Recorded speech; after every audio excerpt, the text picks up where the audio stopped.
Nació en Madrid hace 69 años, aunque está afincado en la ciudad de A Coruña desde el año 1973. Está casado, tiene 3 hijos y 6 nietos. Es licenciado en Económicas, profesor de mercantil con más de 10 años de docencia a sus espaldas en la Universidad de Santiago de Compostela, corredor de comercio, lo fue entre los años 67 y 2000 y es notario en A Coruña desde el año 2001. Desde 1967 colabora con diversos medios de comunicación. Este lunes pasado presentó en Marineda City, en la ciudad herculina, su obra Las 1001 preguntas que todo abuelo debe saber responder. Don Alfonso García, muy buenas noches. Buenas noches. Y bienvenido.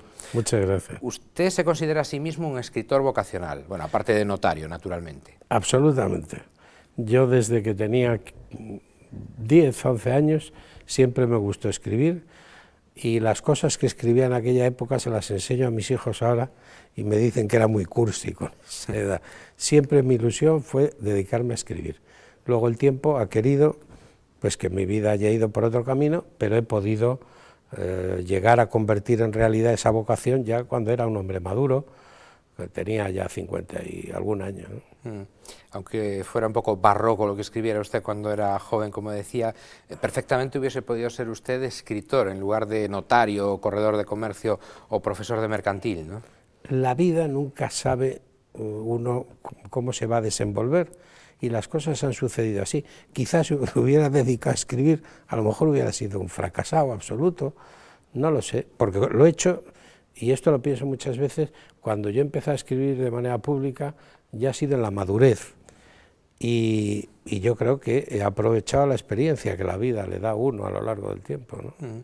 Pero su afición por escribir, que comenzó en su juventud, ¿de dónde partió? ¿Tenía usted tradición familiar o...? En absoluto. De la formación en un colegio. Yo estuve interno en un colegio y siempre digo que si yo tuviera algo que ver con el sistema educativo, pondría 3 asignaturas insólitas que no existen y que son fundamentales, para mí lo han sido, que son el desarrollo de la memoria, la redacción y la elocuencia, la declamación, el recitar en público, etc. Esas 3 cosas para mí son fundamentales en la educación de un niño. Y fundamentales en la vida también después, ¿no? Naturalmente, porque, por ejemplo, el aprender a desenvolverse con el lenguaje, hablando, gestualmente, etcétera, es fundamental. Usted es autor de varias obras sobre historia, el sistema financiero, también sobre la economía en general y de recopilación también de sus artículos de prensa, de sus colaboraciones en el mundo de la radio. Esta es la primera vez que se adentra usted en el mundo, digamos, de la literatura infantil, ¿no? Efectivamente. Me preguntan, ¿y por qué ahora? Pues porque era el momento idóneo. A mí lo que me gustan son los niños, mis nietos ya están en edad de aprender ciertas cosas, la mayor tiene 12 años, 11, 7, 6, 2 años y unos meses, y estoy en plena producción porque les tengo y quiero enseñar muchas cosas a mis nietos. A simple vista parecería que un notario, que la notaría en general, es lo más alejado a la literatura que uno se puede imaginar, ¿no? Seguramente. Más serio, más estricto. Sin duda. Y riguroso. Sin duda. Aunque para escribir también hay que ser riguroso, sobre todo una novela, ¿no? Pues si lo haces por vocación y de una manera pues divertida y por el afán de ocupar el tiempo y divertirte, pues yo suelo decir que los mejores profesionales de algo son los que solo lo hacen por afición.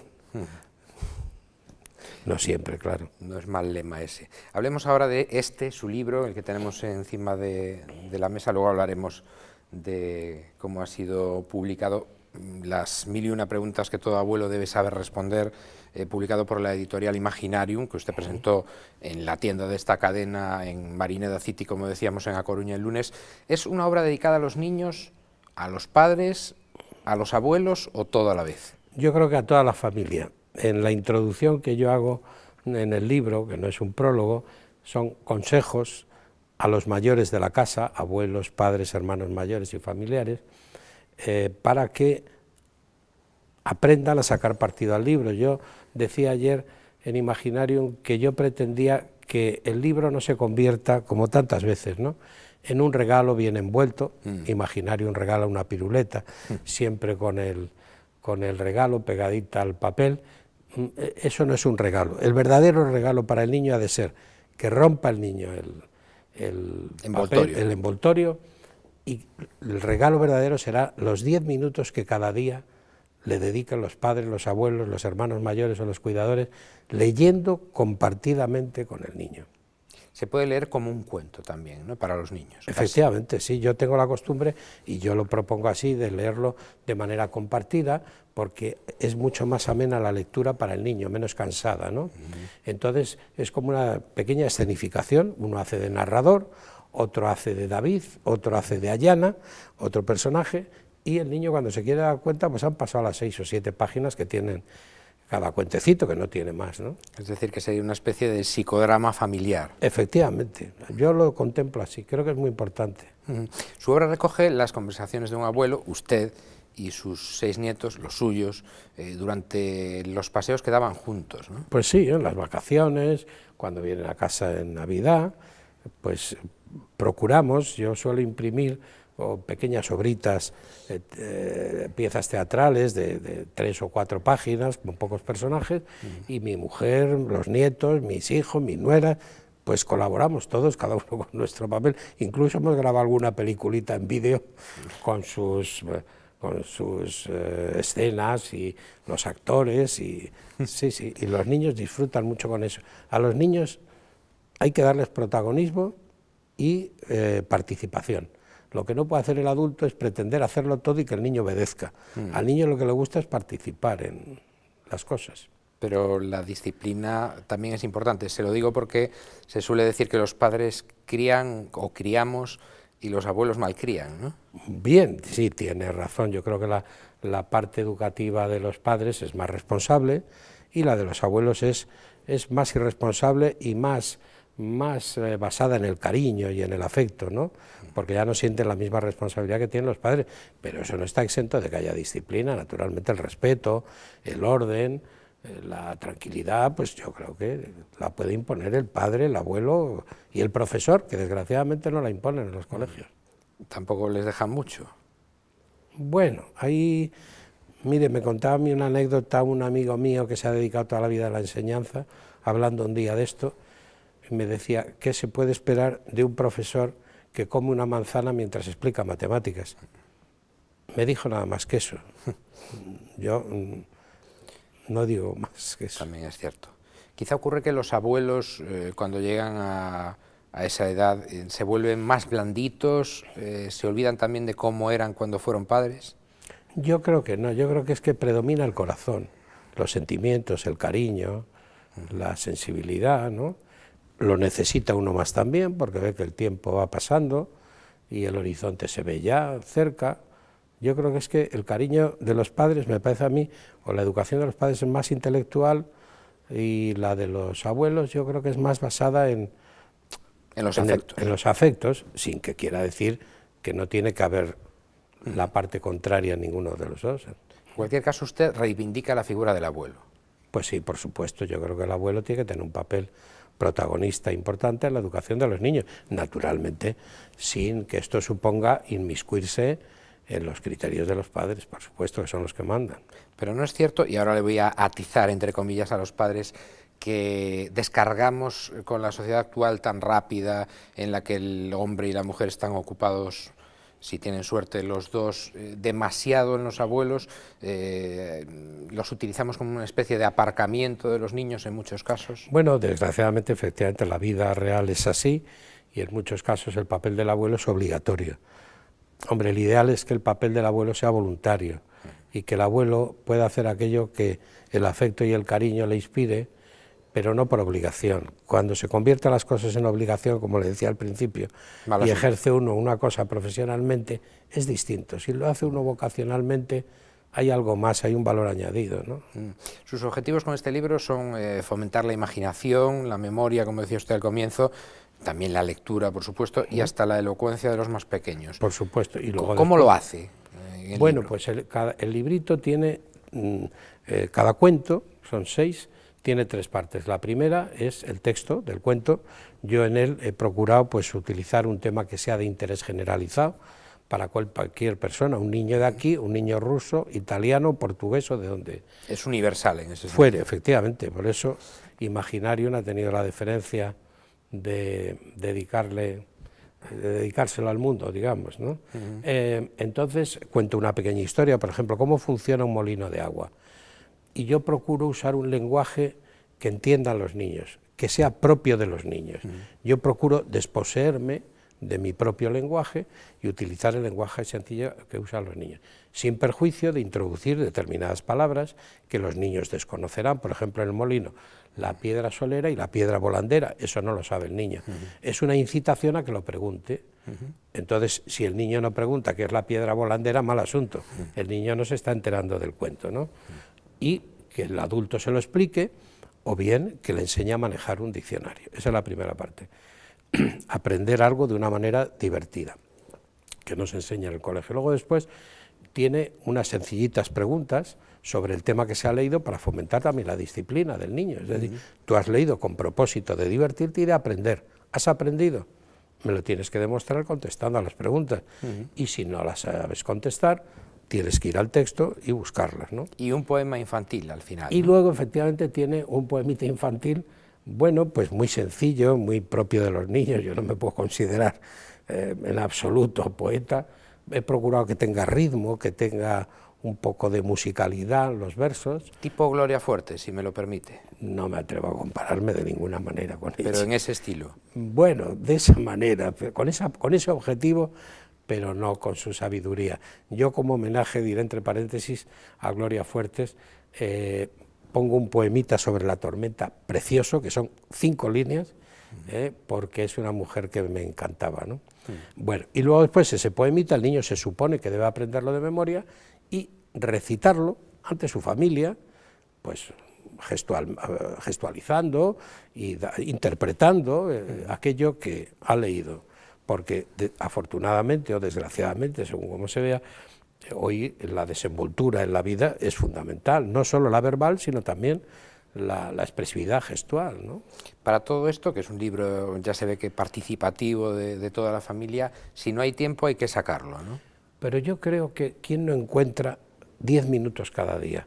El padre, la madre, el abuelo, la abuela o el hermano mayor para leer con los niños. En vez de discutir, vete a la cama, que no, que todavía es pronto, que quiero ver la tele, que quiero jugar a la Wii, pues en vez de discutir, vamos a leer, ¿no?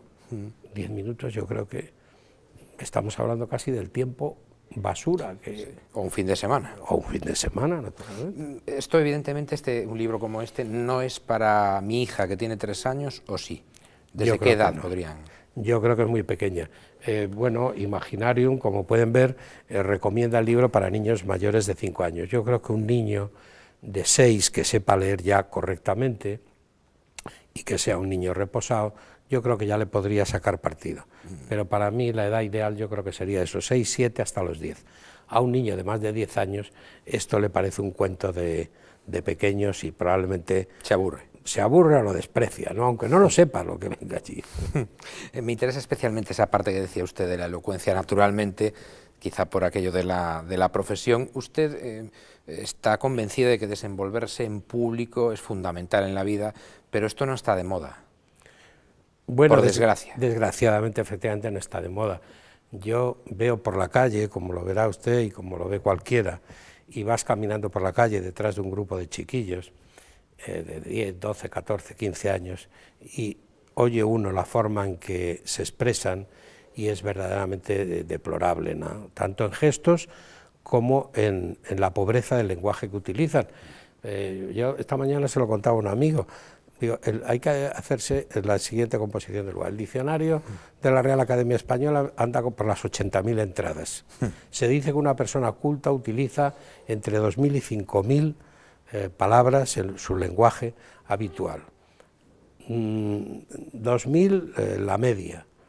Y de los jóvenes hay estudios que hablan de entre 200 y 500. Esto es terrible, ¿no? Desde luego.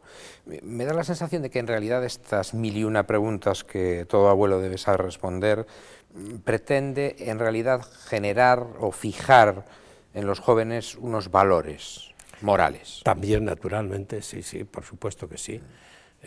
Por ejemplo, yo creo que ahí queda claramente de manifiesto pues la inspiración que sobre la naturaleza, ¿no? Casi todos ellos se desenvuelven en la naturaleza, el amor del niño, que aprenda a amar la naturaleza, a poner en práctica esos mismos experimentos, y quien dice eso, dice el principio de Arquímedes. ¿Qué cosa más sencilla que explicarle a un niño el principio de Arquímedes cuando se mete en la bañera? En vez de regañarle porque tira el agua afuera, le explicas el principio de Arquímedes, el niño lo entenderá y seguro que ya no se mueve tanto en la bañera, ¿no? Y probablemente no lo olvide. Y no lo olvidará seguro. Usted ya había publicado, vuelvo a lo del lenguaje, otra obra sobre la lengua bajo el título Lenguaje y educación alegato en favor del uso de un lenguaje aseado, y además con prólogo de un periodista importante de nuestra comunidad como es Víctor Rubido, actual director de ABC, exdirector de La Voz de Galicia en su momento. Efectivamente. Me gusta que me lo haya preguntado así porque me da la oportunidad de decirle que no he podido publicarlo porque desgraciadamente no encuentro editor, dada la situación económica en que nos encontramos. El libro está súper corregido, como dice, con el prólogo firmado por Víctor Rubido, al que tendré que dar alguna explicación. La portada tenía la autorización de la hoy señora viuda de Mingote para utilizar unas viñetas que yo tengo seleccionadas sobre el uso del lenguaje, alusivas al uso del lenguaje, hechas por Mingote a lo largo de su vida, pero no tengo editor. A ver si a través de esta entrevista me sale un editor o cuando menos un patrocinador. Con eso me conformaba. Sino el señor Rubido que se mueva con los contactos que tiene o con la propia editorial de ABC, a ver si hay suerte. Bueno, vamos a verlo. Nuestros niños dedican en Galicia unas 3 horas y media, el dato lo conocí hace poco, diarias, al televisor y a aparatos electrónicos tipo videojuegos, la Wii, como decía usted, etcétera. ¿Está la afectividad de nuestros niños secuestrada o bloqueada por este tipo de aparatos, según usted lo ve? Yo creo que la tecnología está al servicio del hombre y que el niño puede jugar con la Wii, con una calculadora y con el MP3 y todas estas cosas, pero tiene que seguir aprendiendo trigonometría y hacer ecuaciones y la raíz cuadrada hacerla a mano, y no usar solo la máquina, porque si no, bueno, viviríamos en otro mundo muy diferente. Es decir, yo creo que la educación debe estar basada en el equilibrio del uso, en el uso de todos los sentidos, ¿no? Entonces no hay que hacer la oposición entre la Wii, la televisión y la lectura. Y yo creo que lo peor que se podría hacer sería decirle al niño, si no lees, no juegas con la Wii, porque entonces el niño considera, lógicamente, que leer es un castigo y la Wii es el ideal, ¿no? Yo creo que de una manera armónica hay que procurar buscar tiempo para que el niño desarrolle todos los sentidos. Ahora, lo de los SMS y estas cosas, pues hombre, está muy bien, es muy práctico, pero desde luego, de lo que no cabe ninguna duda, hay opiniones muy contradictorias, pero bueno, generalmente se considera que el uso de los SMS y el lenguaje de Internet está deteriorando no solo el lenguaje, la ortografía, la sintaxis y todo. Y hasta la comunicación, casi. Sí, sí, claro, porque hay gente que solo se comunica por ese procedimiento y es muy triste. Decía usted tiempo, no nos queda casi nada, le voy a hacer 2 preguntas en una, si le parece. Una es que no es habitual que una obra recién publicada en su primera edición lo sea en 7 idiomas diferentes. Tenemos aquí 2 de los ejemplares en castellano y en cirílico, la edición para Rusia. Es una obra que además viene, como pueden ver, con un marcapáginas muy original y muy divertido, que en teoría le representa a usted con sus 6 nietos. Esa es una pregunta sobre lo de los idiomas, que me imagino que será un honor para usted que se publique en 7 en su primera edición. La segunda, su libro cuenta con ilustraciones de Mónica Carretero. ¿Quién es ella? Vamos a empezar por la segunda. Mónica Carretero, yo no la conozco personalmente, he hablado con ella, la he visto en algún vídeo, es una ilustradora de Segovia, joven, que tiene una empatía extraordinaria con los niños. Yo recomendaría a la gente que entrara en su página web, que es Mónica Carretero, porque inspira alegría, es desenfadada, incita a la esperanza. Es una mujer, me da a mí la impresión, sin conocerla, yo no la he visto nunca, muy vital, ¿no? Y creo que ha sabido interpretar de una manera perfecta el texto y el libro, si tenía algún valor el texto, se ha visto multiplicado con las ilustraciones. Estoy firmemente convencido y agradecido. Vamos con los idiomas. Bien, y luego lo de los idiomas, pues hombre, a mí me abrumó. He de confesar, y lo he dicho en estos días varias veces, que el día que recibí el envío de Imaginarium, yo ya sabía que se iba a publicar en 7 idiomas porque me lo habían dicho. Pero claro, en la vida es como Santo Tomás, muchas veces somos incrédulos, hasta que no lo ves, no lo crees. Yo cuando abrí la caja saqué el primer ejemplar y era el ruso en cirílico, la verdad es que me emocioné. No me extraña. Bueno, pues, en fin, es un privilegio con el que yo no contaba por parte de Imaginarium, que se ha portado fenomenalmente conmigo, y he de decir, si me lo permite, que Imaginarium es una empresa española. Hay mucha gente que se cree que es de otro país. ¿Es de Zaragoza, si no me equivoco? Zaragoza, efectivamente, gente muy joven, con muchos profesionales, porque no es una fábrica de juguetes, es una fábrica de ideas educativas para los niños. Es decir, los juguetes físicamente probablemente ni se hacen allí, pero hay psicólogos, hay expertos en grafía, en infinidad de... Usted nos decía que no ha publicado ese libro sobre el lenguaje que le gustaría, pero lo siguiente que es traspasar lo que usted ha ido publicando poco a poco en su blog, Hablemos de política en mangas de camisa, a un texto. Sí, efectivamente, está muy avanzado. Y sí, tengo mucha ilusión en ello porque el título creo que es enormemente expresivo. Es como cuando estás jugando una partida a las cartas o al dominó, al mus, tal, y hablas de lo que han hecho uno y los que han hecho desenfadadamente, con realidad, lo que le interesa a la gente de la calle que se hable de la política, ¿sí? En el blog mío, que se llama así, Hablemos de política en mangas de camisa, pues yo procuro, siempre con respeto, desde luego, hablar en mangas de camisa de política, ¿no? Pues agradecemos mucho a este notario, escritor, a este abuelo moderno que nos habla de Wii, de SMS, de videojuegos, etcétera, que haya estado con nosotros. Le deseamos, don Alfonso, muchísima suerte con esta obra y con Hablemos en mangas de camisa de política cuando salga publicada. Gracias por haber estado con nosotros. Muchas gracias a ustedes por su interés y concretamente a Pablo Acción, al que había oído pero no había visto nunca. Muchas gracias y buenas noches. Buenas noches. Y ustedes ya saben que tienen una cita con nosotros aquí en Popular Televisión, Nove Acción, de lunes a jueves a eso de las 9:30, que pasen una feliz jornada, lo que queda de ella.